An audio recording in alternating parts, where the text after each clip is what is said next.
కాళ్లలో నొప్పి, నరాల వాపు వంటి లక్షణాలతో బాధపడుతున్నారా? వెరికోస్ వెయిన్స్ లో అత్యాధునిక చికిత్స ఏవిస్ వాస్కులర్ సెంటర్. ఎంతనన్న వయసు 13 years? 13 years. ఏంట్రా నీకు ఇంత చిన్న వయసులో కష్టం ఏమైందన్న? అమ్మ ప్రేమ దక్కట్లేదు నాకు. నాన్న ప్రేమ ఎలాగో దక్కదు మేడం.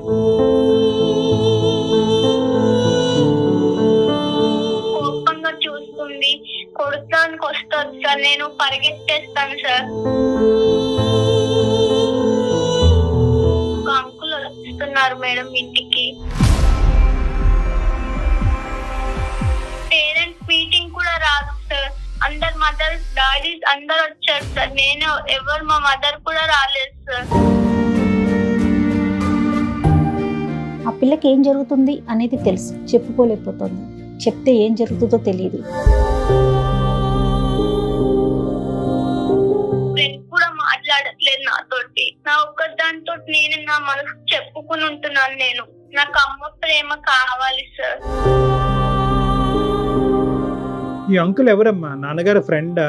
ఎవరు ఈ అంకుల్? అంకుల్ అంటే ఎవరు? ఏమో తెలియదు సార్.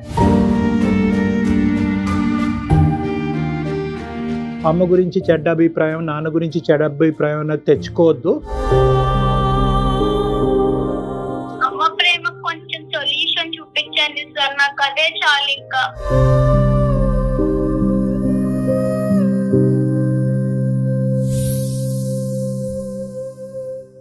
వెల్కమ్ టు అందమైన జీవితం. నమస్తే కళ్యాణ్ గారు. నమస్తే జయ గారు. నమస్తే అండి. కళ్యాణ్ గారు, నేను ఒక మెయిల్ చూసానండి. ఒక 8th class చదువుకునే పాప, 8th standard అంటే సుమారు 13 ఏళ్ళు అనుకుందాం, అంతే 13 ఏళ్ల పిల్ల మన ప్రోగ్రామ్కి ఒక మెయిల్ పెట్టిందండి. తల్లిదండ్రుల పద్ధతులు, వాళ్ళ ఆచార వ్యవహారాలే పిల్లల మీద ప్రభావం చూపిస్తాయి. ఖచ్చితంగా వాళ్ళ నడవడిక మీద మన ఇన్ఫ్లుయెన్స్ అనేది బాగా ఉంటుందని ఆ మెయిల్ చూసి నాకు నిజం, ఇది 100% నిజం అన్నయ్య అనిపించింది కళ్యాణ్ గారు. పాప పేరు నవ్య. అసలు అంత చిన్న పిల్లకి ఎంత మెచ్యూర్డ్ గా పెట్టిందో షాక్ అయ్యానండి నేనైతే. ఖచ్చితంగా మాట్లాడదామండి, కాల్ చేస్తాను. అంటే వయసుతో సంబంధం లేదు, ఎవరికో ఒకరికి చెప్పుకోవాలనే ఒక ఆలోచన ఉంటుంది. చిన్న పిల్లల్లో కూడా అంత మెచ్యూరిటీ లెవెల్స్ నిజంగా హ్యాట్స్ ఆఫ్ అండి.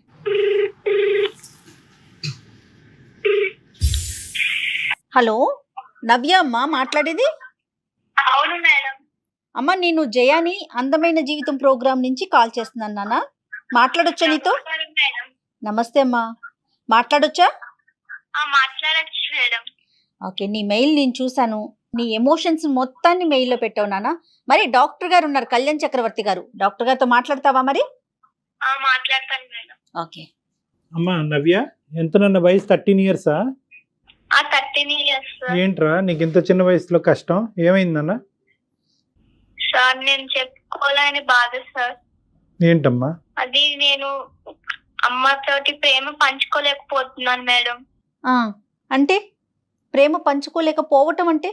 అమ్మ ప్రేమ 6 months నుంచి నాకు ఇవ్వట్లేదు మేడం. అంటే ఏంటమ్మా? కొద్ది వివరంగా చెప్పరా అమ్మా, ధైర్యం తెచ్చుకుని కొద్ది వివరంగా చెప్పు. మెయిల్ పెట్టావు కదా. అవును మేడం, అమ్మ ప్రేమ దక్కట్లేదు నాకు. నాన్న ప్రేమ ఎలాగో దక్కదు మేడం. అంటే ఏ విధంగా నాన్న? ఏ విధంగా అంటే ఒక అంకుల్ వస్తున్నారు మేడం ఇంటికి.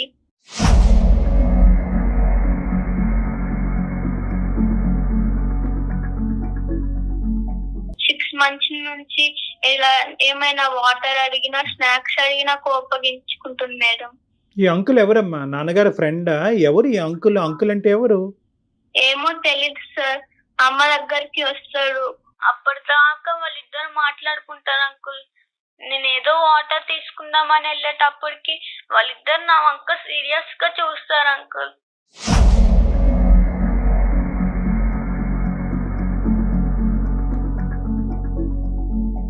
అమ్మతో మాట్లాడటానికి వస్తాడా?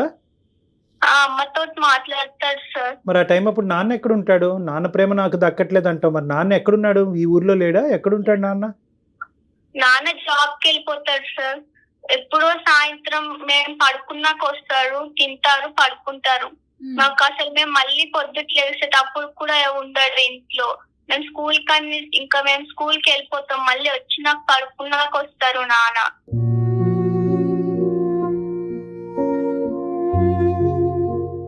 ఎంతమంది నాన్న మేము అంటున్నావు? నీకు ఇంకా తమ్ముడు? ఇద్దరం మేడం. ఇద్దరు?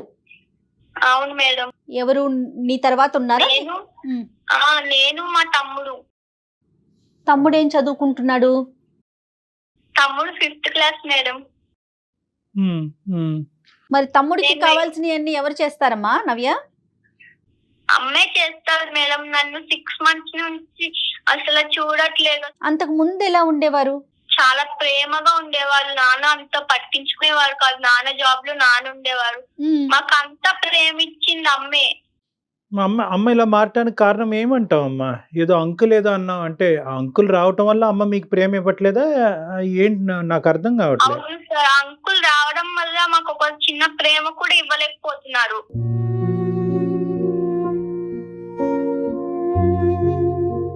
మరి అడిగావా అమ్మ, ఎవరమ్మా అంకుల్ ఎందుకు వస్తున్నాడమ్మా, ఎవరమ్మా, మాకు ఎందుకు ప్రేమ తగ్గుతుంది నీ దగ్గర నుంచి అని అడిగావా? అడుగుదామన్నా కొడతారు సార్. ఇట్లా కళ్ళు పెద్దగా చేసి చూస్తాం. అట్లా నాకు చాలా భయం వేస్తుంది అమ్మ దగ్గరికి వెళ్ళాలన్నా. అమ్మ దగ్గరికి వెళ్ళాలంటే భయం వేస్తుంది. ఒక రోజు ఈ అంకుల్ ఎవరని అడిగితే ఆ రోజు నన్ను కొట్టింది అంకుల్.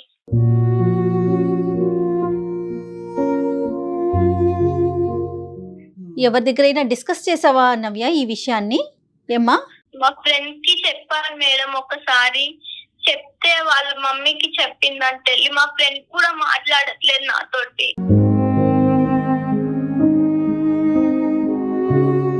ఇంకెవరితో ఎలా ఉండాలి మేడం? నా ఒక్కదానితో నేను నా మనసు చెప్పుకుని ఉంటున్నాను నేను.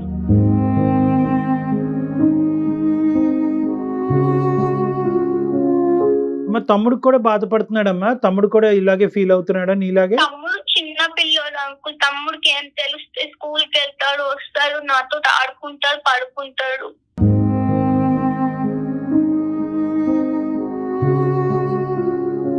కానీ ఎవరికి పెద్దవాళ్ళతో ఎవరు మాట్లాడలేదమ్మా?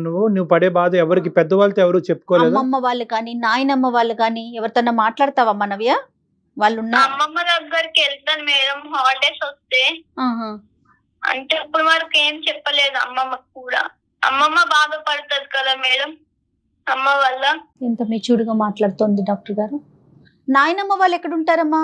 నానమ్మ వాళ్ళు ఊర్లో ఉంటారు మేడం. అమ్మమ్మ వాళ్ళు కూడా ఊర్లోనే ఉంటారు. నాన్నగారితో నీకు సండే ఏమి ఉండరా? మీ ఫాదర్ డాడీ ఇంట్లో ఏమి ఉండరా సండే కూడా? పొద్దుటే వెళ్ళిపోతారు మేడం, మళ్ళీ సాయంత్రం వస్తారు. చదువు ఎలా ఉంది నాన్న నీది? నీ చదువు ఎలా ఉంది? నాకు చదువు అర్థం కావట్లేదు అంకుల్. ఇంట్లో డాడీ పట్టించుకోవడం అంకుల్, అమ్మ కూడా పట్టించుకోవట్లేదు అంకుల్. నాకు ఏడుపు వస్తుంది అంకుల్.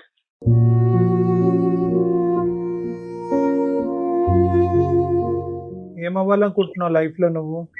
నా గోల్ డాక్టర్ సార్. నేను మంచిగా చదువుకుని ఉండాలనుకుంటున్నాను.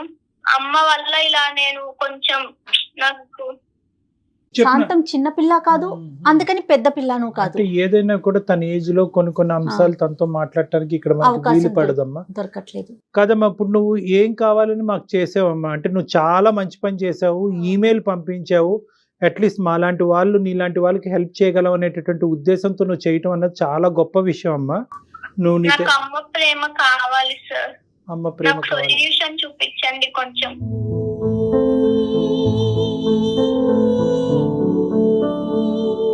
అంటే నీతో ఏం మాట్లాడాలో కూడా తెలియని పరిస్థితి నవ్య.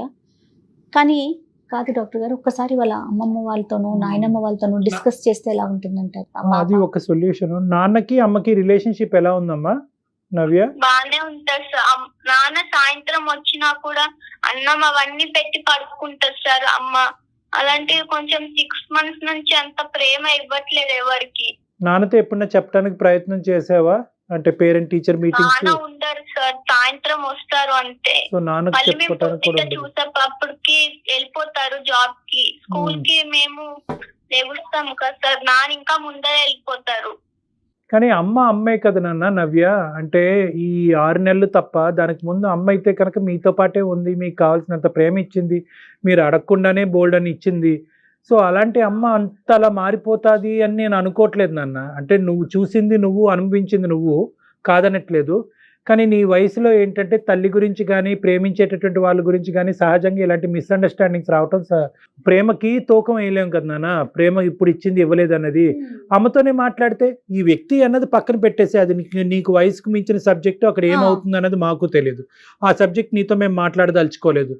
అట్లీస్ట్ అమ్మ పక్కన కూర్చుని అతను లేనటువంటి టైంలో అతను ఉన్నప్పుడు డిస్టర్బ్ చేస్తామని అమ్మ ఫీల్ అయ్యేటట్టు అయితే కనుక అతను లేనటువంటి టైంలో అమ్మతో పాటు కూర్చుని అమ్మ నాకు ఇక్కడ తక్కువ అనిపిస్తుంది అమ్మ, ఐ వాంట్ దిస్ అంటే నేను ఇవ్వను పో అంటదా అమ్మ? అవును సార్, కోపంగా చూస్తుంది, కొడతానికి వస్తుంది సార్, నేను పరిగెత్తేస్తాను సార్.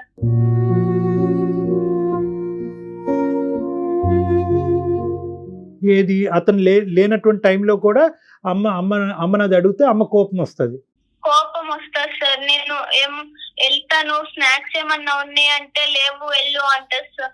నేను వెళ్ళి కొంచెం చల్లన్నం ఉంటే తినేస్తాను సార్. అతను ఎంతసేపు ఉంటాడు ఇంట్లో, మీ ఇంట్లో? ఒక 1 hour వరకు ఉంటారు సార్. 1 hour 2 hours ఉండి మాట్లాడుకుంటారు, గుసగుసలు ఆడుకుంటారు సార్. నాకు ఎంత ఫీలింగ్ అవుతుంది సార్.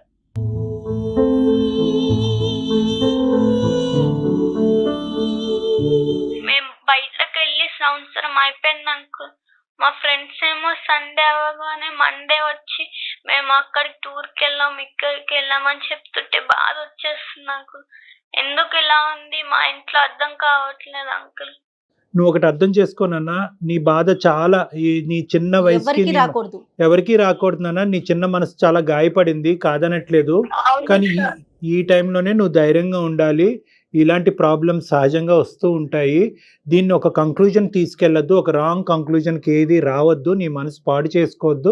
అమ్మ గురించి చెడ్డ అభిప్రాయం, నాన్న గురించి చెడ్డ అభిప్రాయం అన్నది తెచ్చుకోవద్దు. ఓకే, మనకి ఏం జరుగుతుంది ఏంటి అన్నది మనకి ఏమీ తెలియదు. నీ మనసు పాడవుతుంది అంటే కనుక నువ్వు ఒక నెగిటివ్ కంక్లూజన్కి వచ్చేవేమో అని నాకు అనిపిస్తుంది. అలా రావద్దు. ఎందుకంటే కనుక నీకు నీ లైఫ్లో ప్రయారిటీస్ ఉన్నాయి. నువ్వు ఒక డాక్టర్ అవ్వాలి అనుకుంటున్నావు, బాగా చదువుకోవాలని అనుకుంటున్నావు. నీ మనసు అటువైపు డైవర్ట్ అవ్వకుండా నీ స్టడీస్ మీద ఫోకస్ పెట్టుకో. నీకేమైనా హాబీస్ ఇంట్రెస్ట్ ఉంటే కనుక అవి డెవలప్ చేసుకుని ఆ విధంగా డైవర్ట్ చేసుకో. అమ్మ దగ్గర నుంచి రావాలి. కొంచెం సొల్యూషన్ చూపించండి సార్, నాకు అదే చాలు. ఇంకా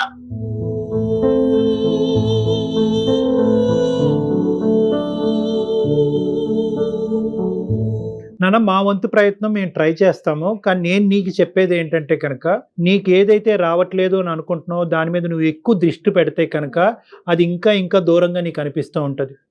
ఈ వయసులో నువ్వు అనుకుంటే చాలా హాబీస్ ఇంట్రెస్ట్ డెవలప్ చేసుకోవచ్చు. నీ మైండ్ని డిస్ట్రాక్ట్ చేసుకోవచ్చు. గేమ్స్ ఆటపాటల్లోకి డైవర్ట్ చేసుకోవచ్చు. అమ్మ ప్రేమ ఇదివరకు వచ్చింది, ఇప్పుడు కరువు అయింది, ఇప్పుడే నాకు ఈ ప్రేమ కావాలి అంటే కనుక ఆ ప్రేమ ఇంకా ఇంకా దూరంగా వెళ్తున్నట్టు నీకు అనిపిస్తూ ఉంటుంది.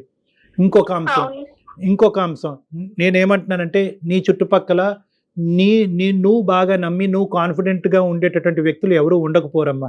అమ్మమ్మ కానీ నాయనమ్మ కానీ ఎవరో ఒకరితో, మామయ్యలతో కానీ ఉంటారు కదా నాన్న, వాళ్ళతో. అంటే నీకు ఇది నేను ఎలా చెప్పాలో నాకు తెలియట్లేదు. ఎందుకంటే నీ వయసు చిన్నది, నీ ద్వారా వాళ్ళకి ఎలా కమ్యూనికేట్ చేయాలో నాకు అర్థం కావట్లేదు. కానీ నువ్వు ఇంత మెచ్యూర్గా మాకు ఈమెయిల్ పెట్టి ఇంత చక్కగా మాట్లాడుతున్నావు కాబట్టి ఇలా నీతో చెప్పటం తప్పు కాదు అనే భావంతో నీకు చెప్తున్నాను. మీ పెద్దవాళ్ళు ఎవరైనా ఉంటే, నువ్వు నమ్మినటువంటి వాళ్ళు ఎవరైనా ఉంటే కనుక వాళ్ళతో సున్నితంగా ఒక 2 ముక్కలు చెప్పు. నాకు అమ్మ కావాలి, అమ్మ ప్రేమ కావాలి, అమ్మ ఈ మధ్యకాలంలో బిజీగా ఉంటుంది అని చెప్పు. అంటే ఈ వ్యక్తి వస్తున్నాడు, ఇలాంటి సెన్సిటివ్ ఇష్యూస్ బహుశా అక్కడ చెప్తే కనుక వాళ్ళు ఇంకో విధంగా అర్థం చేసుకుని ఇంట్లో ప్రాబ్లమ్స్ ఎక్కువ అవడానికి అవకాశం ఉంటుంది. సో నువ్వు ఈ విషయాన్ని ఏంటంటే, అమ్మ బిజీగా ఉంటుంది ఈ మధ్యకాలంలో, అలాగ నువ్వు ఎలాగైతే మాతో చెప్పుకున్నావో మైనస్ ఈ వ్యక్తి యొక్క సబ్జెక్టు తీసుకుని వాళ్ళతో వివరించడానికి ట్రై చేయమ్మా. వాళ్ళు సున్నితంగా అమ్మకి చెప్పడానికి ట్రై చేస్తారు. నువ్వు వాళ్ళు కంప్లైంట్ చేసినట్టుగా ఉండకుండా వాళ్ళ అమ్మకి చెప్పినట్టుగా అయితే కనుక ఇష్యూ ఈజీగా సెటిల్ అవుతుందని నాకు అనిపిస్తుంది. నువ్వైతే స్టడీస్ మీద ఫోకస్ చేయమ్మా. నానా, పేరెంట్స్ మీటింగ్ కూడా రాదు సార్. ఇది వరకు మంచిగా వచ్చేవారు పేరెంట్స్ మీటింగ్స్, స్కూల్ కి వచ్చి మంచిగా చెప్పేసి వెళ్ళేవారు సార్. అలాంటి పేరెంట్స్ మీటింగ్స్ కూడా రావట్లేదు. మొన్నే పేరెంట్స్ మీటింగ్ అయింది సార్. అందరు మదర్స్ డాడీస్ అందరు వచ్చారు సార్. నేను ఎవరు మా మదర్ కూడా రాలేదు సార్.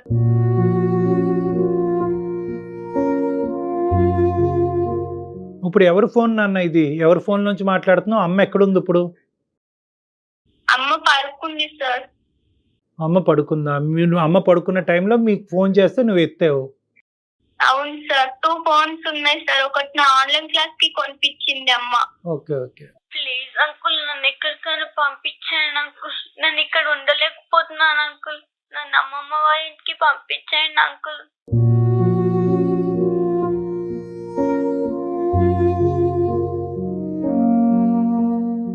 నా ఉద్దేశం ఏంటంటేనమ్మా, ఈ 2 దారులు నాన్న.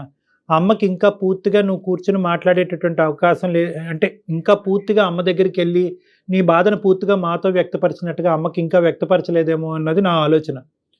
ఎందుకంటే ఇంత కోపంగా చూస్తారు సార్, కొట్టడానికి వస్తుంది. నువ్వు యాజ్ ఆఫ్ నో ఇక్కడ ఏదో జరిగింది, ఏదో అనర్థం జరిగింది, ఏదో భయంకరంగా అయిపోయింది, జీవితాంతం అమ్మ ప్రేమని పెర్మనెంట్గా పోగొట్టుకున్నాను అనే కంక్లూజన్స్కి రావద్దు. ఇలాంటివి సర్వసహజంగా అందరి జీవితాల్లోనే జరుగుతూ ఉంటాయి. ఇది ఏంటి అన్నది మాకు కూడా పసిగట్టడం కష్టము. ఇటువంటి పరిస్థితుల్లో మనకు తెలియనటువంటి అంశం గురించి ఎక్కువ ఆలోచిస్తే టెన్షన్ పెరుగుతుంది. నువ్వు చేయవలసింది ఏంటంటే నీ వయసుకు తగ్గట్టుగా నువ్వు ఏమైతే కాన్సన్ట్రేట్ చేయాలో అవి చేయి. చదువుకో, చదువు మీద కాన్సన్ట్రేట్ చేసుకో. నీకు నచ్చినటువంటి 2-3 ఫ్రెండ్స్తో ఎక్కువ టైం స్పెండ్ చేసుకో. ట్యూషన్స్ ఉంటే ట్యూషన్స్కి అటెండ్ అవ్వు. గేమ్స్ అలాంటివి ఏమైనా ఉంటే ఆడుకో. తమ్ముడితో కలిసికట్టుగా ఉండటానికి ట్రై చేయి. ఇలాగ నీ మైండ్ డైవర్ట్ చేసుకోవటానికి ట్రై చేయి. వీలుంటే, అవకాశం ఉంటే నీకు నమ్మినటువంటి ఒక వ్యక్తికి ఈ ప్రాబ్లం చెప్పు. వాళ్ళ ద్వారా అమ్మకి ఏదైనా చెప్పడానికి ప్రయత్నం జరిగితే కనుక ఇష్యూ సెటిల్ అవుతుంది. అమ్మ ఆ వ్యక్తిని ఫ్యామిలీ మెంబర్ నే ఎంచుకోనా, బయట వాళ్ళకి బయట వాళ్ళొద్దు. నువ్వు నమ్మినటువంటి మనిషి మన ఫ్యామిలీలోని. Okay sir. Okay Navya. Okay madam. ఎక్కువగా ఆలోచించుకున్నాను. చూపించినందుకు థాంక్స్ మేడం. నా తర్వాత మళ్ళీ ఫోన్ చేసి కానీ ఈమెయిల్ చేసి కానీ మాకు చెప్పునన్నా ఏం జరిగింది అన్నది. మేము ఎప్పుడు అవైలబుల్ గానే ఉంటాము. బహుశా ఏంటంటే మేము చెప్పినటువంటి సొల్యూషన్ 110% నీకు హెల్ప్ అవుతుందో లేదో మాకు తెలియదు. కానీ ఎలా ఉంది పరిస్థితి అనేది ఒక 2-3 వారాల తర్వాత మాకు ఖచ్చితంగా చెప్పునన్నా. Okay sir. ఓకేనా? Thanks sir. గుడ్ లక్ నాన్న. God bless you. All the best. Okay Navya, bye మా. Okay madam, bye. బాయ్ నాన్న, బాయ్. Thank you, bye. ఇంతకంటే ఆ పాపకు మనం చేయగలిగేది చెప్పగలిగేది లేదు. ఇప్పుడు తండ్రి ఆ విధంగా బిజీగా ఉండి చాలా సర్వసహజమైనటువంటి అంశం అమ్మ. ఎటొచ్చి ఏంటంటే గొంతిప్పి ఈ అమ్మాయి మాట్లాడుతుంది. గొంతిప్పినటువంటి వాళ్ళు 99.9%. 8th క్లాస్ 8th స్టాండర్డ్ చదివే పిల్ల, ఆ పిల్లకి ఏం జరుగుతుంది అనేది తెలుసు. ఆ పాపకి తెలుసు, అవగాహన ఉంది. చెప్పుకోలేకపోతుంది. చెప్తే ఏం జరుగుతుందో తెలియదు, భయం. మనం తిప్పి తనకి చెప్పలేకపోతున్నాం, కానీ జరిగే విషయం ఏంటో ఆ పాపకి తెలుసు. కానీ ఎలాంటి ప్రభావం చూపిస్తుంది కదా. తల్లిదండ్రులు ముఖ్యంగా ఏంటంటే, అంటే తల్లిదండ్రులు కొంతమంది పిల్లల్ని చూసి టేక్ ఇట్ ఫర్ గ్రాంటెడ్ గా ఉంటారమ్మా. మనం అన్ని ఇస్తున్నాం కదా, సదుపాయాలు ఇస్తున్నాం కదా, ఏసీ పెట్టాము, ఇల్లు ఇచ్చాము, టైం ఫుడ్ ఇస్తున్నాం కదా అనేటటువంటి స్పీడ్లో పిల్లలకు కావాల్సినటువంటి బేసిక్ ఇంగ్రీడియంట్ ప్రేమ, టైము, మెయిన్ ప్రేమ ఇవ్వటము. ప్రేమ అనేటటువంటిది ఈ మధ్యకాలంలో చాలా మెటీరియలిస్టిక్ గా అయిపోయిందమ్మా. ఎన్ని బుక్స్ కొన్నాము, ల్యాప్టాప్, టీవీ, ఏసీ అడగక ముందే ఇచ్చామా అని చూసుకుంటున్నారు. సో కాబట్టి ఏంటంటే బహుశా మనం నవ్యాకి ఏమన్నా మనం హెల్ప్ చేయగలిగాము, డైరెక్ట్ గా చేయగలిగాము లేదో నాకు తెలియదు. కానీ చూసేటటువంటి తల్లిదండ్రులకి మనం ముఖ్యంగా చెప్పాల్సింది ఏంటంటే, every aspect of our life is being observed by the kids. పిల్లలు చూస్తున్నారు మన జీవితాన్ని. పిల్లలు చూడలే, వాళ్ళు తెలియదులే అనుకోవటానికి లేదు. ఇది నెంబర్ 1. నెంబర్ 2 ఏంటంటే, ఈ వస్తువు ఇచ్చామా, ఆ వస్తువు ఇచ్చామా కాదు, ఆ వయసుకు కావలసినటువంటి ఒక మంచి వస్తువు అనేటటువంటిది ప్రేమ, టైం స్పెండ్ చేయటం, ఆప్యాయతగా ఉండటం, వాళ్ళ బాధల్ని మనం వింటాం, అర్థం చేసుకోవటం. ఇప్పటి వరకు మా ప్రయాణం బాగానే ఉంది. నాన్న తీర్చలేనటువంటి లోటు కూడా అమ్మ తీర్చింది అనేటటువంటి భావన అమ్మాయి వ్యక్తపరిచింది. అంటే ఇంతవరకు ఇచ్చాం చాలే, ఇక్కడి నుంచి పిల్లలు ఆటోమేటిక్గా 13-14 ఇయర్స్ వచ్చినాయి కాబట్టి వాళ్ళకి ఎదిగేస్తారనే కాదు, పిల్లలు వాళ్ళు ఎదిగి పెద్ద అయ్యి సెటిల్ అయ్యేంత వరకు తల్లిదండ్రుల ప్రేమలో ఎటువంటి లోపం. ఏ వయసు వచ్చిన తల్లికి బిడ్డలే కదా కళ్యాణ్ గారు. ఎంత పెద్దవాళ్ళు ఉండి ఏ పరిస్థితిలో ఏ పొజిషన్ లో ఉన్నా కూడా తల్లే బిడ్డ. ఒక బిడ్డ నాకు ప్రేమ కావాలి అని అడుగుతోంది అంటే ఒక తల్లికి సంబంధించి. అంటే ఇప్పుడు నవ్యకి మనం నిజంగా కౌన్సిల్ చేయాలి అంటే రకరకాల అంశాల్లో మాట్లాడచ్చమ్మా. కానీ ఈ సెన్సిటివ్ ఇష్యూస్ ఆ అమ్మాయికి ఒక సొల్యూషన్ చెప్పాలి, కానీ ఒక నెగిటివ్ బీజం అనేది ఆ అమ్మాయి మనసులో పడకూడదు. కాబట్టి జాగ్రత్తగా బ్యాలెన్స్ చేసుకుని తల్లిదండ్రులను చెడ్డగా చేయకుండా మనం డిస్కస్ చేసుకోవటం వరకే. కానీ సో మీరు అన్నట్లుగా తల్లిదండ్రుల యొక్క ప్రభావం పిల్లల మీద 100% ఉంటుంది. మనం చెప్పాం కాబట్టి ఆ అమ్మాయి మనతో టచ్ లో ఉంటుంది. Let's hope for the best. Family members తోనే డిస్కస్ చేయమ్మా, బయటకు వెళ్ళకు అని అన్నాను. ఎందుకంటే ఈ ఏజ్ లో ఏదన్నా తప్పటడుగు వేస్తే ఏదైనా ఎవరైనా అవునమ్మా, ఎవరితో అయినా కొంచెం పాపం ఆ పిల్ల చిన్నది కదా, ట్రాప్ లో పడింది అనుకోండి, ఈ ఇష్యూని అడ్వాంటేజ్ తీసుకోవడానికి చాలా మంది ఉన్నారమ్మా. కదా అరే నీకు అంత కష్టం వచ్చిందా, అది ప్రేమ కాదేమో ఇది ప్రేమ అని చెప్పి తప్పుదోవలో తీసుకెళ్ళడానికి చాలా మంది రెడీగా ఉన్నారు. ఎందుకంటే అమ్మాయికి రెండు వైపులా లేదు, తల్లిదండ్రుల నుంచి కూడా. డ్రైనెస్ ఇది ఎంత డేంజర్ కదా కళ్యాణ్ గారు. చాలా డేంజర్. ఎలాగో మనం చెప్పాము అమ్మాయి మనతో టచ్ లో ఉండాలని చెప్పి, బహుశా మనతో టచ్ లో ఉంటుంది. లేని పక్షంలో మనమే కొన్ని రోజులు ఆగి ఆ అమ్మాయికి ఒకసారి కాంటాక్ట్ చేయడానికి ట్రై చేద్దాం అమ్మా. Let's hope for the best. అంతే. Thank you Kalyan. సుమన్ టీవీలో మీ పర్సనల్ అండ్ బిజినెస్ ప్రమోషన్స్ కోసం కింది నెంబర్కి కాంటాక్ట్ చేయండి.